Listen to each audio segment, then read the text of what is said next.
nato isugo man din sa Ginoo. Pero dili na pula palabian nga makabati niya na mahina. Makaingon nga ang sobra ng buto, no?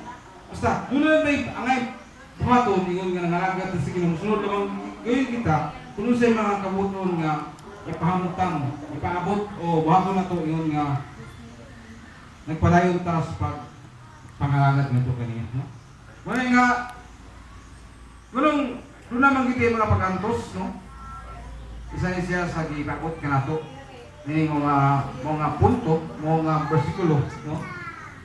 Kaya ang tao nga napunta sa kalayon, antos siya sa kainit, no? Kung ingon ta sa pagulay yung literal na siya, no?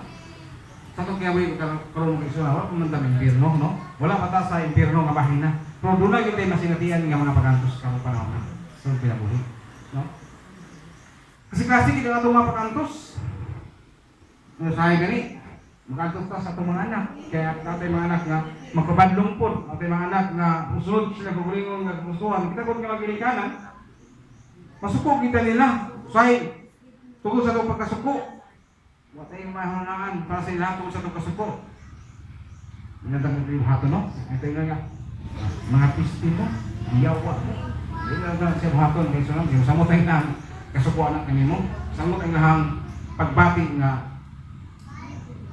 maghimo na ninuluglakan nga musamot, gusto niya nga pasamuton pagid na iyang gilikanan diyan sa pagkasuko, no?